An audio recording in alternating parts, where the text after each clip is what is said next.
Ce midi, une nouvelle réunion sur la situation à Saint-Louis s'est tenue au commissariat en présence du maire du Mont-d'Or, des présidents du gouvernement et de la province sud. Parmi les sujets évoqués, la sécurisation de la circulation, des transports d'urgence. À ce sujet, la province sud a annoncé des travaux de débroussaillage des abords de la RP1 ou encore le lancement d'un marché de 100 millions de francs destiné à renforcer l'éclairage public devant Saint-Louis. Alors cette réunion, vous y étiez donc, Philippe Michel, vous y avez participé. Tout d'abord, votre opinion sur cette situation à Saint-Louis qui dure depuis près de 30 ans maintenant, quasiment.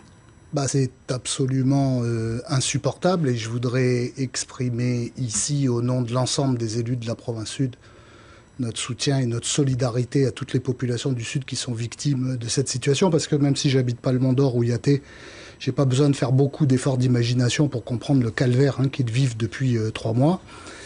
Et puis cette réunion... La peur au ventre à chaque fois qu'on doit passer et puis potentiellement, les événements de Saint-Louis sont d'une gravité totale, puisqu'ils peuvent remettre en cause tout simplement le processus de paix et de cohabitation dans lequel on est engagé depuis des années, à quelques encablures de la sortie de Nouméa. Voilà, donc c'est une affaire extrêmement grave et importante. Alors qu'est-ce qui ressort de la réunion de ce midi ? Alors d'abord, ce qu'on a tenu à évoquer avec l'État, c'est la possibilité, la nécessité de faire évoluer et de renforcer le dispositif de sécurisation de la RP1. C'est-à-dire plus de moyens, plus de gendarmes ? Oui, tout à fait. C'est-à-dire que depuis le début de la crise, on avait un dispositif qui était en place, qui donnait lieu à des fermetures lorsqu'il y avait des événements et des réouvertures ensuite. Mais depuis dimanche dernier, la situation, elle a évolué.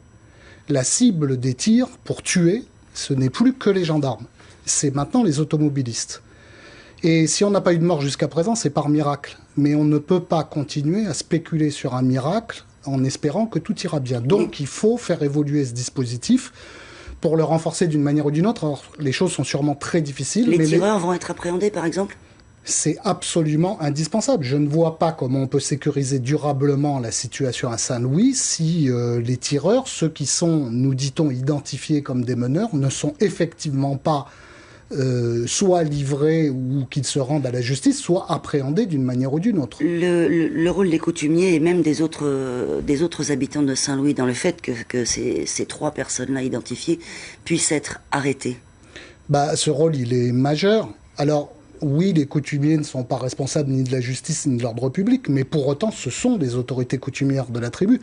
Et Croix-Mitton disait hier, oui. Moi, je ne me porte garant de rien du tout en ce qui concerne la sécurité à Saint-Louis. Je peux comprendre ça parce qu'effectivement, l'ordre public et la justice, c'est pas de la compétence des coutumiers. Mais pour autant, ce qui se passe à l'intérieur de la tribu, c'est de la responsabilité des coutumiers. Et la population de Saint-Louis est la première victime de ces exactions et de ces faits de délinquance, parce que c'est rien d'autre que ça. Donc à ce titre, je confirme que de mon point de vue, les coutumiers ont un rôle de premier plan à jouer dans cette affaire, comme l'ensemble des forces politiques d'ailleurs, qui doivent toutes, sans la moindre ambiguïté, condamner cette situation, ne pas jouer l'aggravation ou la radicalisation, parce que j'entends que dans chaque camp, il y a des tentatives de radicalisation du discours et d'inflammation donc de l'opinion. Il faut garder la tête froide sur cette affaire et faire ce que nous avons à faire. Parce que la situation n'est pas tenable comme ça. Et pour sécuriser les abords de la tribu, le débroussaillage va commencer. Bon, débroussaillage, ça va repousser de toute façon. Comment être certain que le nettoyage pourra continuer dans les semaines, les mois à venir ? Alors moi, j'ai pas cette certitude. Ce que je sais, c'est que ce débroussaillage est demandé et attendu par tout le monde. Ce que je sais, c'est qu'on a mis plusieurs semaines parce que c'est compliqué à obtenir le feu vert de tout le monde, y compris des propriétaires riverains, parce qu'on va débrousser chez des propriétaires privés. Ce que je sais, c'est que les opérations ont commencé ce matin. Il s'agit bien sûr non seulement d'un débroussaillage, mais ensuite d'un entretien régulier.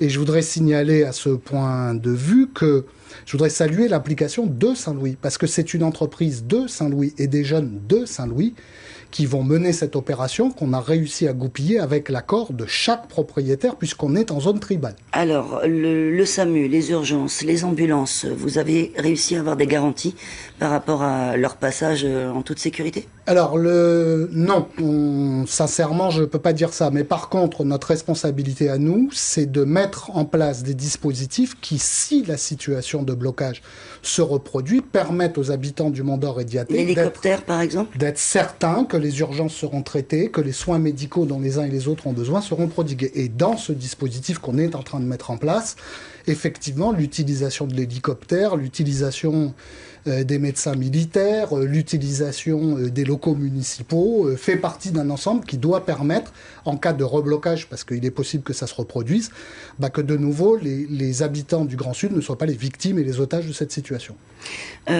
Concernant la rentrée scolaire à présent, comment ça va se passer? Cette réunion avait aussi pour but de parler et de sécuriser la rentrée scolaire dans moins d'une semaine.